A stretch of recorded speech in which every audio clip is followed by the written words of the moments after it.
धन्यवाद सुनिल श्रेष्ठ सर।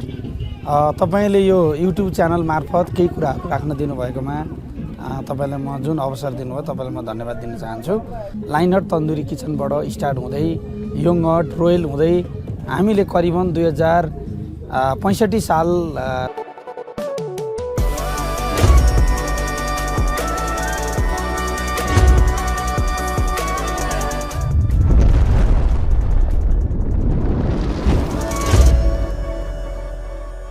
सरलाई फेरि पनि स्वागत छ। धन्यवाद सुनिल सर। आजको यस रोयल A1 फास्ट फुड जुन ग्रुपद्वारा आयोजित बृहत वनभोज कार्यक्रम 2078 सँगसँगै साथमा विविध सांस्कृतिक कार्यक्रम जुन आयोजना सम्पन्न भर्खरै भइसकेको छ र जुन यस कार्यक्रमलाई चाहिँ जुन सुरुवातीदेखि र जुन यस कार्यक्रमलाई चाहिँ सुरु गर्नलाई र आयोजना गर्नलाई कस्तो खालको प्रावधानहरू तपाईँले अपनाउनु भयो हैन, त्यस विषयमा छोटो समीक्षा गरिदिनु हुनको लागि श्री राकेश सरलाई हार्दिक अनुरोध। धन्यवाद सुनिल श्रेष्ठ सर। तपाईले यो युट्युब च्यानल मार्फत केही कुराहरू राख्न दिनुभएकोमा तपाईलाई म जुन अवसर दिनुभयो तपाईँलाई म धन्यवाद दिन चाहन्छु। सर्वप्रथम त काठमाडौँमा रहेका फास्ट फुड रेस्टुरेन्टहरू सञ्चालन गर्ने चरणमा जो सिङ्गो कुखुरा तन्दुरी झुन्याएर विभिन्न फुडहरू मोमो बर्गर चाउमिन हैन सेकुवा पकुवा भुटेको उसिनेको लगायत नेपाली खानाहरू बेच्ने जुन खालको चाहिँ एउटा वातावरण गन्दै गयो र काठमाडौँमा एउटा नमस्ते राखेर तन्दुरी फास्टफुडको रूपमा हामीले हिजोको दिनमा अगाडि बढायौँ र हाम्रो चाहिँ विशेष गरी हाम्रा अग्रज दाइहरूले 2052 सालमा रोयल A1 फास्टफुड ग्रुपको एउटा शाखा लाइनहट तन्दुरी किचनबाट स्टार्ट हुँदै योङहट रोयल हुँदै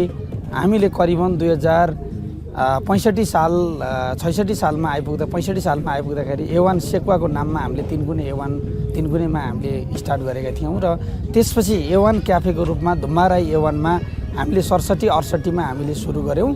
र A1 क्याफे नामकरण भइसकेपछि भ्यालीमा royal A1 fast food group royal A1 investment company भनेर एउटा दर्ता 2068 सालमा हामीले ग्रुपको रूपमा हामीले स्थापित गऱ्यौँ र त्यही बेलादेखि हामीले भन्नुपर्दाखेरि 64-65 देखि नै वनभोज लान स्टार्ट गऱ्यौँ र 68 सालमा आइपुग्दाखेरि A1 क्याफेको शाखाहरू धुम्माराई हुँदै धोबीघाट हुँदै चाबैल हुँदै शङ्खमूल हुँदै अहिले तपाईँको बौद्धमा गौरीघाटमा न्यू रोडमा नयाँ बजारमा हैन खुमलटारमा लगायत टिकाथलीमा लगायत हामीले भ्यालीको धेरै ठाउँमा royal A1 fast food group अन्तर्गत A1 cafe hotel A1 palace शङ्खमूलमा लगायत ठाउँहरूमा हामीले स्टार्ट गर्दै जाँदा आज हाम्रो 18 वटा शाखाहरू काठमाडौँमा भएका छन् र हामीले जहिले पनि कर्मचारी विभिन्न सबै रेस्टुरेन्टका सञ्चालकहरू उद्यमीहरू त्यसपछि हामीले चाहिँ तपाईँको फ्यामिलीहरूलाई एकमुष्ट रूपमा हामीले 64-65 सालदेखि वनभोज लाँदै आजसम्म आइपुग्दाखेरि हामी लगभग 13-14 वटा वनभोज हामीले गरिसकेका छौँ। यो अवसर कसरी भयो भन्दा हामी एकता हार्दिकता सहयोग सद्भाव सबैजना मिलेर लगानी गर्ने सबैजना मिलेर चाहिँ हामीले वर्क गर्ने र सबैजना मिलेर इन्भेस्ट गरिसकेपछि 2 पैसा सबैजनाले बाँडीचुँडी कमाउने र आम विदेशी लागेका युवाहरूलाई नेपालमा उद्यमशीलता रोजगारी सिर्जना गरेर अगाडि बढ्दाखेरि फुड एन्ड हाइजिनताको विषयमा सर्भिसका विषयमा हामीले विभिन्न कुराहरू उठाउँदै आयौँ र त्यसरी अगाडि बढाउँदै रहँदाखेरि आज royal A1 fast food group बनेर भ्यालीमा एउटा चिनिनको लागि हामी सफल भएका छौँ भन्ने हामीलाई लाग्छ। यद्यपि यतिले मात्र त भएको छैन, हामीले यसलाई चाहिँ fast food restaurant A1 cafe ग्रुपको रूपमा हामीले विकास गर्दै आज हामीले होटलको रूपमा हामीले स्टार्ट गरिसकेका छौँ र हामी यसलाई यो व्यवसायलाई चाहिँ अलिक अगाडि बढाउने हिसाबमा छौँ र आज वनभोज कार्यक्रम हाम्रो 18 वटा कम्पनीलाई एकमुष्ट रूपमा गर्दै रोयल A1 फास्ट फुड ग्रुपलाई व्यवस्थित गरेर आज हामीले 500-600 जनाको एउटा वनभोज हामीले सम्पन्न गरिसकेका छौँ। कर्मचारी विभिन्न सहयोग गर्ने सपोर्टेड कम्पनीहरू हैन फ्यामिलीहरू लगायत शेयर सदस्यहरू कर्मचारी मित्रहरू सम्पूर्ण ल्याएर आज हामीले भरपुर मनोरञ्जनका साथ 2078 सालको आज चाहिँ तपाईँको चैत्र 3 गते होली विशेष कार्यक्रम हामीले यो नगरकोट सुन्दर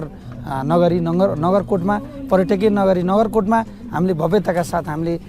सम्पन्न हामीले गरिसकेका छौँ र यही कुरा यहाँ मार्फत चाहिँ म आम नेपाली दाजुभाइ तथा दिदीबहिनीहरूलाई होली पर्वको अवसरमा म शुभकामना दिन चाहन्छु।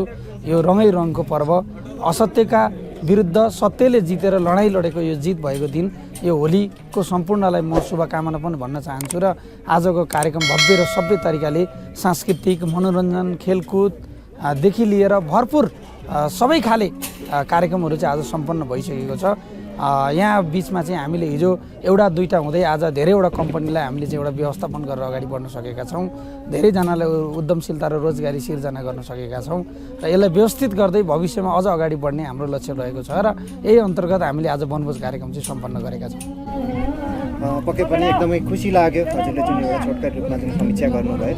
र यसका साथसाथै म आफै पनि यो चाहिँ आजको दिन चाहिँ दोहोरो पटक